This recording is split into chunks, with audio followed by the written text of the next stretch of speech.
पदाधिकारी भारतीय जनता पार्टी अल्पसंख्याक मोर्चा का मैं प्रदेश उपाध्यक्ष हूँ, महाराष्ट्र राज्य समिति का सदस्य हूँ और जागतिक मानव अधिकार का मैं राष्ट्रीय कोऑर्डिनेटर हूँ।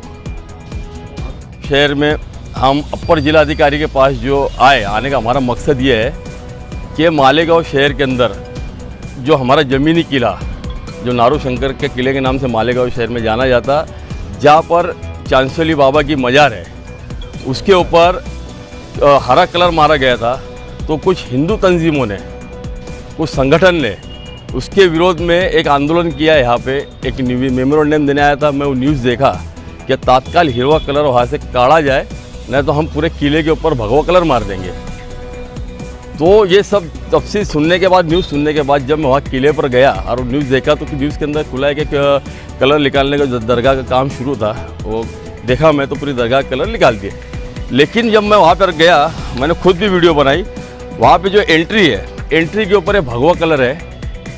अब ये भगवा कलर देखो, आज वाद विवाद जो निर्माण हो रहा है ये कलर की वजह से है। यानी हिंदू मुसलमान तो समझे, अब कलर के ऊपर से वाद विवाद निर्माण हो रहा है, अंधेर है। तो मेरा कि मैं बोलना है कि उस टाइम में जब वहाँ पर डिपार्टमेंट के जो लोग गए, तो उन्होंने ऐतिहासिक जो डिपार्टमेंट जिसके हाथ में वो लोग जो वहाँ गए, कोई कलर दिखा नहीं या उस टाइम में नहीं था, तो फिर अचानक कहाँ से आया। तो आज हम अपर जिला अधिकारी के पास वही बोलने के लिए आए कि ये हमारे डिपार्टमेंट के जब लोग वहाँ गए तो ये कलर उनको दिखा नहीं क्या, हाँ नहीं दिखा या फिर बाद में मारा गया, तो उसके ऊपर चौकसी करें, तात्काल कार्रवाई करानी चाहिए। और मैं तो ये बोलूँगा, माननीय किरीट सोमैया जो आजकल बहुत मालेगांव शहर के विवाद में चढ़ रहे, रोहिंग्या, बांग्लादेशी और SIT की जो टीम लाई, तो मुझे लगता है ये जो कलर यानी दरगाह कलर निकालने के बाद में ये कलर वहाँ पे अचानक आ गया, तो मुझे लगता है इसके ऊपर भी SIT की टीम बैठनी चाहिए कि वे इतना अर्जेंट में कलर कैसे मारा गया। इसकी भी चौकसी हो गया। ऐसे लोग खाती लोग के ऊपर गुनाह दाखिल होना चाहिए।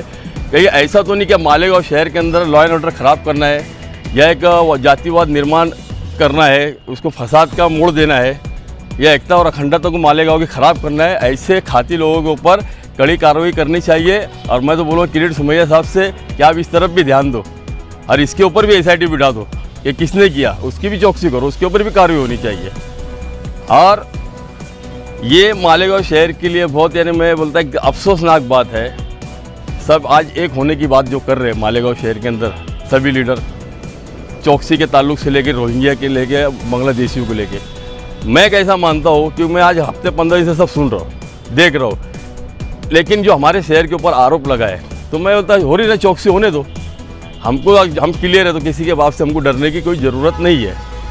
और जो है रोहिंग्या बांग्लादेशी, पहली बात तो मालेगांव शहर में मुश्किल नहीं, नामुमकिन है।